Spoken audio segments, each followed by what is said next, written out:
Vous avez un petit coup de mou dans l'après-midi? Besoin d'un regain d'énergie pour terminer votre journée en pleine forme? Alors, j'ai la batterie qu'il vous faut. Une batterie?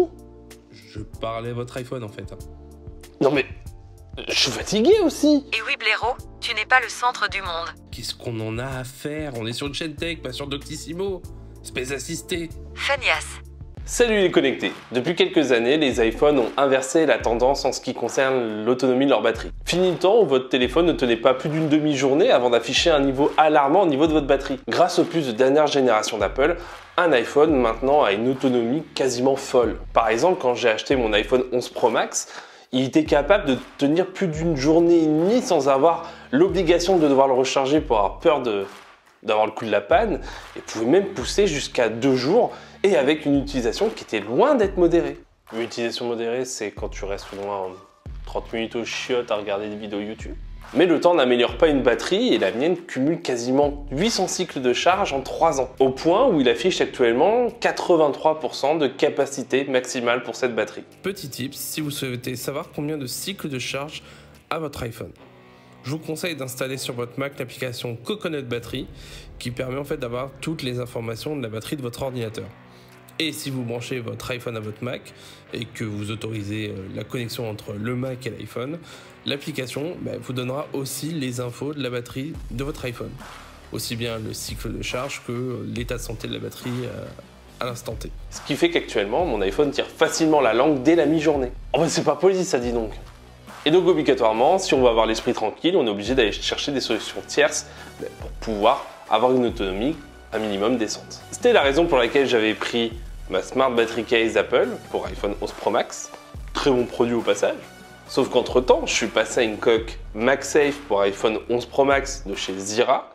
Ce qui fait que j'ai un peu mis au banc ma Smart Battery Case. Mais j'ai toujours ce problème, mon autonomie, elle est pas folle. Et pour y remédier, j'ai décidé d'opter pour une batterie externe MagSafe. Et c'est pour ça qu'aujourd'hui je vous présente la Anker 622 MagGo à 59 € disponible sur Amazon. MagGo, don't lie to me. Tell me where did you clip last night? Merci. Merci. Il s'agit donc d'une batterie compatible MagSafe, ce qui veut dire qu'elle va s'aimanter à l'arrière de votre téléphone pour pouvoir le recharger tout simplement. Et ce type de produit, il y en a plein sur le marché, aussi bien sur Amazon que sur AliExpress. Mais là où se distingue la 622, c'est par son design, et en particulier son système de béquilles intégré. Car oui, vous pouvez aussi bien utiliser cette batterie comme la prolongation de votre iPhone, mais elle peut faire aussi office de stand portable pour une utilisation main libre. Au dos de la batterie, en fait, vous avez l'équivalent de la Smart Cover qui avait été développée pour les iPads. Et c'est à la fois très intelligent et surtout très bien conçu, parce que par rapport aux petites béquilles en plastique qui sont proposées sur le marché, là vous avez quelque chose de très stable. En tout cas, bien plus stable que l'éthique de notre gouvernement. Ça dénonce! Oui, je sais, c'est facile. Mais en même temps, c'est pratique parce que ça permet aussi bien de séduire ceux qui se baladent le poing levé que le bras levé. Ce système, surtout, il apporte une véritable stabilité au moindre choc ou tremblement. Eh oh! Ouais, doucement là! Et bien sûr, comme elle est MagSafe, vous avez aussi bien le loisir de l'utiliser en mode portrait sur le stand, par exemple pour faire de la vidéo en FaceTime, qu'en mode paysage si vous avez envie de regarder du contenu à table pendant que vous mangez par exemple à la pause déjeuner. Plutôt pratique. Et sinon, dans la poche, ça donne quoi? Depuis quand tu fais des relances, toi? Je sais pas, ça m'est venu comme ça, un peu comme une envie de chier. Ouais, super classe, ouais. La batterie est assez fine, ce qui lui permet d'avoir un gabarit plutôt raisonnable lorsqu'elle est fixée au dos du téléphone. Le combo est un peu plus épais qu'une Smart Battery Case Apple, mais là l'avantage c'est qu'on a la batterie que quand on a vraiment besoin de recharger le téléphone. Mais au final, on sent pas trop de gêne quand le tout il est rangé dans la poche de votre pantalon. Par contre, pour les femmes, je vous garantis pas la même chose. Et voilà, classique du patriarcat, comme ce sont des femmes, j'imagine qu'elles peuvent pas l'avoir dans leur poche. Mascu de merde. Non, c'est juste que les marques de prêt-à-porter féminin, ils ont tendance à faire des poches pour pantalons qui sont vraiment ridiculement petits. C'est déjà difficile de mettre un téléphone portable normalement dedans, alors si on rajoute la batterie dessus, ça va être compliqué. Et encore plus si par exemple c'est une version Pro Max. Voilà quoi. Ok. Niveau praticité, c'est sûr ça va grossir grandement votre iPhone. Même ça reste malgré tout plutôt confortable à l'utilisation.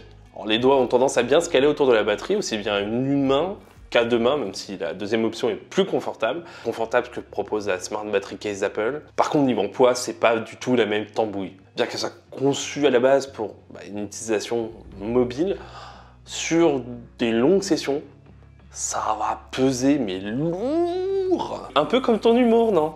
Je te rappelle que c'est toi qui es censé être le comique des vidéos. Ah oui, merde. Bon, elle est jolie, elle est pratique et tout le touti, mais ce qui nous intéresse réellement, c'est sa capacité à pouvoir recharger notre iPhone. Et avec ses 5000 mAh, on pourrait croire qu'elle est en capacité de doubler l'autonomie de votre iPhone. Yes! Mais en fait, non. Oh. Et pour deux raisons, dont une qui est vraiment spécifique à mon cas, à l'iPhone 11 Pro Max. Déjà, comme on est sûr de la recharge sans fil, il y a plusieurs facteurs à prendre en compte. Le premier, c'est ce qu'il faut savoir qu'avec la recharge sans fil, en fait, on a ce qu'on appelle de la déperdition d'énergie. Et donc, dans les 5000 mAh de la batterie, il y aura tout simplement un pourcentage qui sera perdu lors de la recharge. L'autre raison, elle est liée à mon iPhone 11 Pro Max. Et particulièrement, en fait, à sa conception.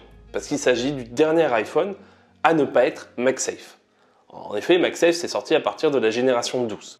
Et dans mon cas, c'est une coquetière qui me permet de bénéficier de la technologie MagSafe. Et comme il s'agit avant tout d'une bidouille, le fonctionnement de la recharge sans fil n'est pas optimal. Il faut savoir qu'Apple, quand ils ont inclus MagSafe dans leur téléphone, ils ont aussi amélioré techniquement la recharge sans fil. L'objectif étant qu'à moyen terme, MagSafe soit l'unique solution de recharge pour les iPhones. Et ça se traduit en chiffres, car un iPhone 11 peut monter jusqu'à 7,5 watts en sans fil, là où les générations suivantes peuvent monter jusqu'à 15 watts. Alors si on prend le coefficient diminué ainsi que la tangente de la racine carrée, ça fait...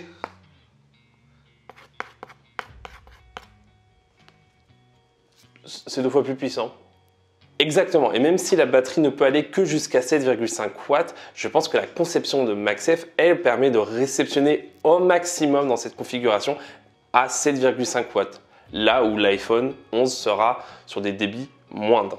Par contre, la recharge ne sera vraiment performante que si vous n'utilisez pas votre iPhone en même temps. Dans ce cas, elle aura plutôt tendance à maintenir votre niveau de batterie plutôt que de réellement l'augmenter. Mais je rappelle que tout ça, c'est une théorie. Alors, en tant que sommité suprême à contester de l'ingénierie, de la tech, je pense qu'un alliage en hydroxyl, je vous en kikine, peut résoudre le problème. Vous ne seriez pas le fameux Didier Relout?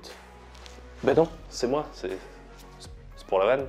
Et en recharge sans fil, j'ai plutôt réussi à récupérer entre 40% et 60% de batterie, ce qui est quand même plutôt correct. Mais cette batterie peut aussi fonctionner en recharge filaire via le port USB-C et permet de recharger n'importe quel type d'appareil, tant que la puissance de recharge est compatible avec l'appareil en question. Et ce même port servira aussi de port de recharge de la batterie. Et vous pouvez aussi la recharger pendant que vous chargez votre iPhone en mode MagSafe.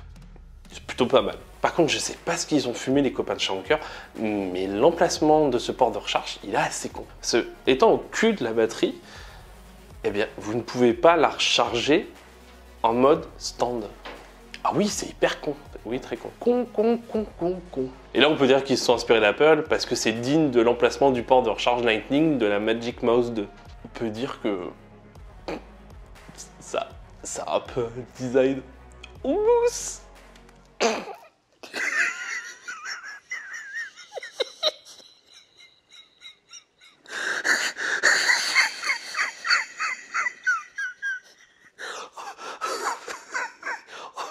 Si, c'est rigolo.